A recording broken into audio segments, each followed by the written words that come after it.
Man is back. Oh, okay,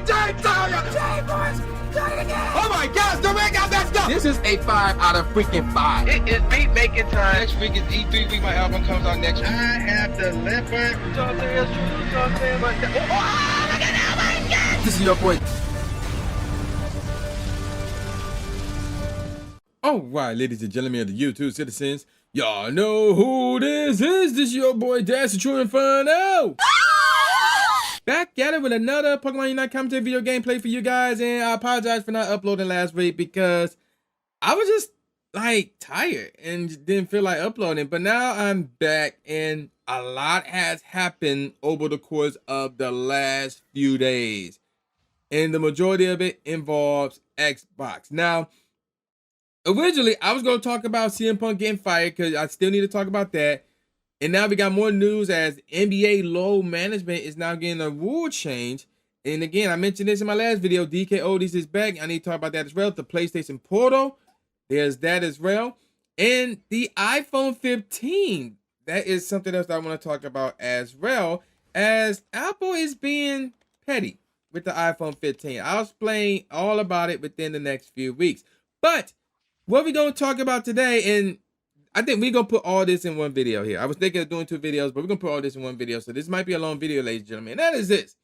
Microsoft is in court. So if y'all recall, Microsoft been trying to buy Activision Blizzard for some time, but there's other people like the FTC, the Federal Trade Commission, who've been trying to prevent them from doing so. So now it had gone to court, and Microsoft is losing it. I'm not sure they're losing a court case, but they just losing their minds because of what happened. So check this out from IGN. So here's the deal. This was uploaded yesterday, actually. So in a new court order posted today, which is September 19th, the judge in the FTC versus Microsoft case, Jacqueline Scott Corley, confirmed that Microsoft seemingly accidentally provided the court with a version of the documents that contained non-public information to the link that held public documents in the trial. The documents have since been removed from the link. See the full order, but they got an actual picture of the document. So I will read what it says on there. On September 7th, 2023, the court issued an order resolving all remaining sealing issues with respect to the trial exhibits in this manner. The court ordered the parties to meet and confer and provide the court with a secure cloud link to the admitted exhibits with the redactions set forth in the court's order. Microsoft provided the link on September 14th, and the court uploaded the exhibits to internet page established for this case, and they put the link right there. The parties have notified the court that the version of the exhibit provided contained non-public information, and the court has removed the trial exhibits from the internet. The parties shall meet and confer, including with any non-parties, and resubmit the admitted trial exhibits via a secure cloud link by September 22nd. So that's 2 days from me recording this video. The parties shall simultaneously file a written certification signed by all parties and non-parties whose information is contained in the admitted trial exhibits, verified they have reviewed the exhibits and certified they contain only public information in accordance with the court's order. It is so ordered, and that was bold text, slightly larger text, in all caps. So check this out. When reached by IGN, the FTC referred back to Ferrers. I don't know who that is. Ferrers? I have no clue who that is. That's the first time that name was mentioned in this article, by the way. I don't even see it in the documentation that was provided. It was signed by the judge, and that's not Ferrer. I don't know who that is, but we're going to continue on. To Ferrer's previous statement, which is below in the above court order. And actually, now that I think about it, I think Ferrer is the director of the FTC's office. So his name is mentioned below, okay? So there you go with that. So, going to the previous story, here's what happened. The FTC has pointed the finger at Microsoft for today, so I'm not sure when the original article was posted.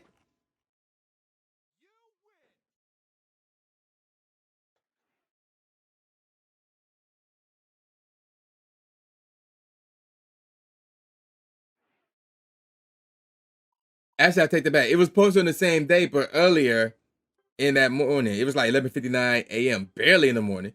So there's that. But They pointed the finger at Microsoft for today's huge Xbox leak that has seen a long list of revelations about unannounced hardware and games. So check this out.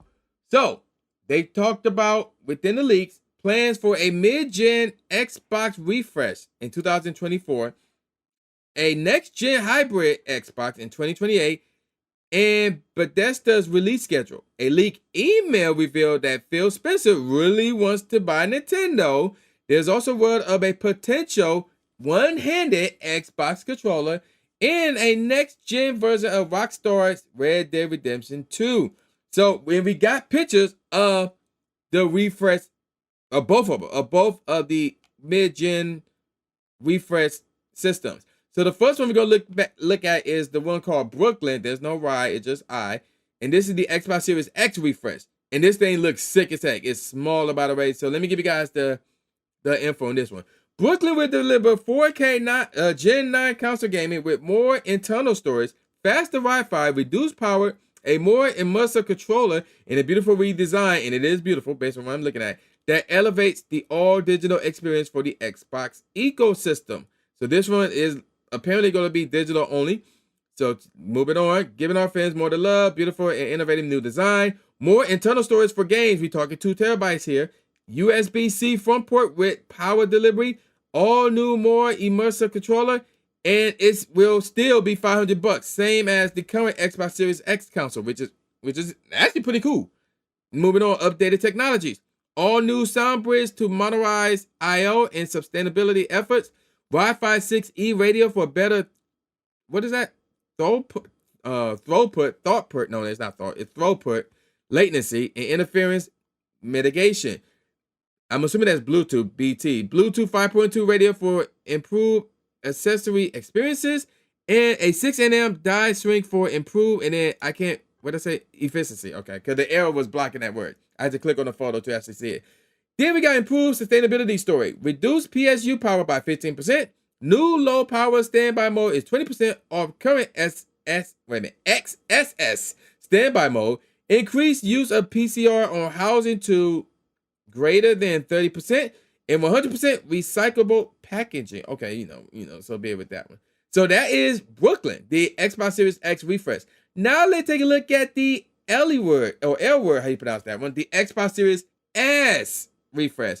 So it looks the same based on how the original Series S looked like. So let's take a look at it. L word, how you pronounce it, will deliver Gen 9 console gaming with more internal storage, faster Wi-Fi, reduced power, and a more immersive controller, all for the same affordable price, which is $300, which is, yeah, that's the same price as the original Series S. So even more customer value. We're looking at more internal storage for games, 1 terabyte, all new, more immersive controller, and I already talked about the price. The technologies would look like this: an all new sound bridge to modernize I/O and sustainability efforts. So it looked like the same as the Brooklyn, Wi-Fi 6E radio for better, throughput, Bluetooth 5.2 radio. So yeah, there's that. And then they talk about the power stuff, the improved sustainability story. New low power standby mode is 20%. So there's that. Increased use of PCR or housing to greater than 30% and 100% recyclable packaging. So yeah, there you go with that. Now let's move on to the controller, which they call, this ain't the one-handed controller. This is a new controller, which is called Sebile. How you pronounce that joint? So let's look at it. So you can play this anywhere apparently. Xbox Wireless 2, Direct to Cloud, Bluetooth 5.2, new mobile app feature, see paired devices and cloud, manage devices and accessories, precision haptic feedback, VCA haptics double as speakers, how you pronounce this one? Accelerometer, there we go. Cryo buttons and thumbsticks, okay. Rechargeable and swappable batteries, thank goodness. Recycled materials and less recent, repair and disassembly, okay. New modular thumbsticks, improved longevity, continued build improvements, lift to rake, okay, interesting there. Same ergonomics as Merlin, which I think was a previous controller. Same layout and activation forces, and SELE and XDL options are expected, or as expected rather. So there's that. And then they talk about some more stuff regarding the controller and the Xbox Series X and S and all that jazz. So that's pretty much it there. Now, let's talk about Bethesda's release schedule. So we're going to take a look at that real quick. So, financial year of 2022, which is over. I don't know why that was mentioned here, but okay. Obviously, they talked about Oblivion Remastered, Indiana Jones game. That's it. Now, financial year 2023 looking like this. Doom Year Zero in DLC, Project Kestrel, and Project Platinum. We have no clue what those two are, so that's going to be very interesting. And then financial year 2024, we got Elder Scrolls 6. We got some more news regarding that. Whoa, yeah, I almost forgot. And here's the thing about Elder Scrolls 6. Based off of this court case, even though it's not mentioned in the IGM article, the main one, nor the one I'm looking at that had Bethesda's. Oh, actually, no, that's not true. It does reference it. Elder Scrolls 6 will not be on PlayStation 5. Yeah. So I just want to throw that out there. Okay, moving on. Project Kestrel expansion. We still don't know what that is. Licensed IP game, Fallout 3 remastered, Ghostwire Tokyo sequel, Dishonored 3, and Doom Year Zero DLC. So another set of DLCs, of course. So there's that. And look like they listed more stuff here, but some of the things, I see Starfield DLC in this mix right there. So that's very interesting. Starfield gonna get DLC. Hopefully it's gonna be free. I don't know. But knowing Xbox, I doubt it. I see, okay, we already talked about Dishonored 3. That's already on there. I see Elder Scrolls Online expansion. So that's interesting. And I believe that's it. Everything else I already covered already. Now, moving down to this paragraph, we also have revenue forecast by title. Starfield is down to generate $900 million in revenue, for example. Although, again, this forecast is out of date. The Elder Scrolls 6 is listed as generally a projected $1 billion in the financial year it comes out. This week, it's emerged that the Elder Scrolls 6 is set to skip PlayStation 5 and launch on Xbox and PC only. It is not expected to launch until 2026 at the earliest. So the financial year thing that's interesting. So even though, that's right. Here's the reason why. Even though this document is now over 3 years old, that's right. It represents a devastating leak for Bethesda and an embarrassing graph for Microsoft, which had also seen a damage leak of its own, referring to the console that I gave to you guys. So yeah, Elder Scrolls 6 is set to not be on PlayStation. And there's another article talking about that. So that's interesting. If memory serves me correctly, I don't know. My memory could be foggy, so I could be incorrect with this. But when Microsoft went in the process of buying Bethesda, right? Activision Blizzard, when they got Bethesda, didn't they say that their games were still going to come out on PlayStation? And now this is not the case. Now it's looking like they lying about that. So, I mean, I don't know. If y'all, let me know in the comments below if they did say that. They could have been talking about Call of Duty, but then again, that's not a Bethesda game. So I don't know. Now, let's move on to, well, obviously, we talked about the one-handed controller. They got a little diagram of it on another article. So not much to talk about there. They also talk about the controller that I read to you guys.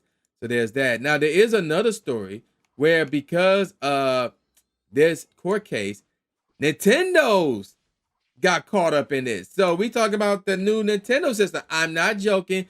I'm dead serious. So yes, Nintendo is obviously working on a new system, but because of this court case, there's some potential disappointing news regarding the new system. So very interesting stuff, if I do say so myself. So I'm gonna go to another source, Android Authority. So that's where I'm going to go to check out the news regarding this. So let me see if I can find it. So check this out. At this point, we are relatively sure we will see a Nintendo Switch 2 launch in 2024.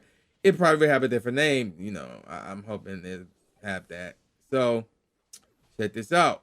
Now, I remember at the beginning of this video, I mentioned how Phil Spencer wants to buy Nintendo. Well, actually, Microsoft wants to buy Activision. They talk about the court case, and then they mentioned Bobby Kotick, who we don't stand, or whatever the case may be, and all that jazz. So you probably wondering, where did Nintendo come to play? So here's the deal. The Microsoft went to buy Activision, but regulations are nervous about competition, so the courts are currently mulling it over. This deliberation has resulted in many heavily reacted Activision emails going public. One of them features Chris, I'm not going to try to pronounce his last name, who is the head of Activision's platform strategy and partner relations, delivering a briefing of the Switch NG, the Switch Next Generation, to Activision executives, including CEO Bobby Kotick. So there you go with that. That's the connection there. In this document, Chris explains that the Switch 2 is close to, quoting here, Gen 8 platforms in terms of performance, end quote. And that Activision should, and I'm quoting again here, make something compelling, end quote, given its, quote again, previous offerings on PS4/Xbox One, end quote. In other news, Chris is comparing the Nintendo Switch 2's performance with that of the PlayStation 4 and the Xbox One. He is then encouraging Activision executives to seriously consider creating games for it based on the company's previous successes on these consoles. So, very interesting stuff, but I do say so myself, but not in a good way. Let's continue on. I'm just going to skip certain parts and we're going to go to another paragraph. The PlayStation 4 and the Xbox One came out nearly 10 years ago in 2013. They have since both been superseded by the PS5 and the Xbox Series X, respectively, obviously. In 2024, this would put the Switch 2 way behind current gen consoles. However, this likely is of little concern to Nintendo. Remember that the hybrid nature of the Switch is one of the main reasons it became so popular, and the fact that Nintendo got a lot of fanboys and fangirls. And there's no way Nintendo could cram PS5 level power into a handheld. Also, the Switch itself was a generation behind when it was launched over 6 years ago, and is still chugging along fine. In the end, graphical power just isn't that important to Nintendo. What will be great about this uptick in performance would be the ability for third-party publishers to port modern games to the Switch 2. Right now, the Nintendo Switch port of Mortal Kombat 1 is being lambasted by critics for being a complete disaster, mostly due to developer NetherRealm needing to dumb down the game significantly for it to work on the Switch hardware, and then the fact that they still charge it $70, which is stupid. Given that the PS4 is still an active console supporting 2023 AAA titles, the Switch 2 could make its problem a thing of the past for at least a few years after it launches anyway. Besides, Nintendo already has the library to lean on. That is true. You're only ever going to play Nintendo, Zelda, Pokemon, Donkey Kong, why they mention that, and Metroid games on Nintendo consoles. So, although the Steam Deck could bypass that, but that's beside the point. So, how graphically powerful the Switch 2 is likely isn't going to matter for sales. So, basically, the Switch 2, or whatever it's called, it won't be as strong as or powerful as the PS5 nor the Xbox Series X. It won't even be as powerful as the Series S. Instead, it's just going to rival the PS4 and the Xbox One. And I'm like, not only are we past those systems, but there's also rumors of a PlayStation 5 Pro. And you heard me talk about it near the beginning of this video.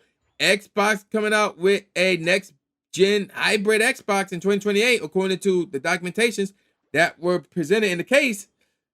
So, yeah, power-wise, the Switch 2, I don't know. But they need to rely on their power, their power hitters, the Marios, the Zeldas, especially the Pokemon. They need to rely on those. I don't know why they mentioned Metroid. I mean, Metroid, they have released games, but they haven't. And, guys, I don't know why they mentioned Donkey Kong. Donkey Kong had not been relevant to the level of a Mario or a Zelda or Pokemon. So I don't know why they mentioned Donkey Kong, but that's beside the point. Yeah, they need to.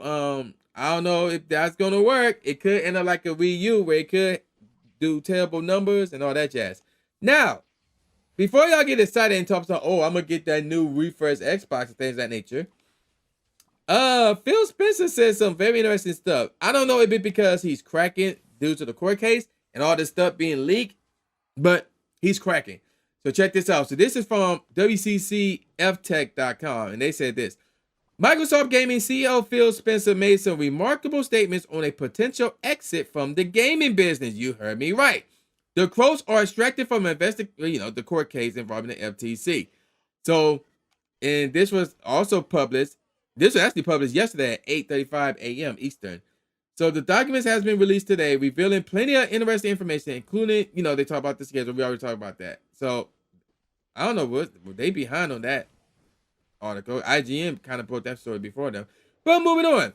LTC lawyer James Railgarden put the following internal Xbox Game Pass slide in front of Spencer, asking him whether he agreed with the projections that showed the subscription service surpassing 100 million users between financial year 2029 and financial year 2030, largely due to an increase in the PC and cloud market. Spencer said in no uncertain terms that Microsoft could exit the gaming business if this projection became reality. Microsoft needs the light green and blue segments, PC and cloud, to get much larger and much faster by financial year 2027, or it could opt out of the business altogether. And then there's like a Titanic three-paragraph Titanic statement here. I'm not sure this is him speaking, but we're going to read it. I do not believe that is what the future Xbox business will look like. This is a presentation from our devices organization to the gaming leadership team. So this is the view from the team that is chartered with building our hardware on what the future business will look like. I can fairly safely say that if we do not make more progress than this off a console, we would exit the gaming business. If this were the outcome, we would. I don't believe we still be in the business. A majority of our customers are found off of our own hardware. I would hope by earlier than 2030. So when you ask me if I agree with this chart, that the light green and blue, depending on what colors you see there, will have to be much larger, much earlier. I would say by financial year 2026, 2027, that we should be in that position, or we have to make a different decision with the business. And in the italic statement. Now, there is reason to believe Spencer may have exaggerated a bit, which is true. Microsoft stressed throughout the whole FTC investigation and later in federal court that the acquisition of Activision Blizzard was critical to its plan to grow in mobile and cloud markets. Otherwise, it might as well exit the gaming business. Ooh, interesting. As such, Microsoft fans need not despair yet, especially since today's other big leak shows, I already talked about that, the consoles and all that jazz. Microsoft had invested heavily in the gaming market between the acquisition of ZeniMax and the attempted deal to buy Activision Blizzard. And it is unlikely it will just quit before having a chance to see those investments come to fruition, especially if it can overcome the last hurdles with regulators when it comes to acquiring Activision Blizzard. Still, Spencer's words remark how important it is for Microsoft to grow beyond consoles through Game Pass. So, all of this is interesting stuff. And the future of Microsoft is possibly in question marks. Because let's be real. Even though I got a Series X myself, the Series X and S, even the S, they both look phenomenal. Even though I still say the PS5 also had that as well, is a better console. But it's still a nice console for people to get. The problem is they don't have any games. That has been a problem with Xbox. Going back to the Xbox One, that has been a problem of theirs. They do not have the games. They really, really don't. And it's interesting. It's really, really interesting to see how they go from here. Obviously, Elder Scrolls 6 is going to be huge for them. Starfield just came out, so it's going to be interesting to see if Starfield is going to really be cracking with the sales and all that jazz, or if it's going to flop. But who knows on that notion. So there's a lot going on here, and I can't wait to see what happens going forward. Because if they get out the gaming market, then it's going to come down to PlayStation and Nintendo. And I'll be honest, though, even though Nintendo have those first-party exclusives, but so does PlayStation. So PlayStation have the first-party exclusives. PlayStation have a much better console than Nintendo. But it would be up to the Nintendo fanboys and fangirls to keep Nintendo afloat. And unlike Microsoft, PlayStation do have relevancy in Japan. Just like Nintendo do. Sony is a place, what is it? I think Sony, or the gaming portion, is a Japan-based company, if memory serves correctly. I could be wrong on that. The gaming portion of it, that's what I'm referring to. But nevertheless, both Sony and Nintendo have a presence in Japan, which is also huge. And they both have a presence in America, which is also huge. But it's going to be basically Nintendo gimmicks and their fanboys and girls versus PlayStation in their much superior systems. So that's gonna be interesting if Microsoft bows out of the console of the gaming business. So let me know what you think of all this stuff that I gave to you guys in the comment section below, because this was a lot, and I'm gonna call it a wrap. So with all that said, y'all know what this is. This is your boy New Jack Gatsby, aka New Stephen A. Smith, saying peace out, y'all, and I'll see y'all next time. Yeah.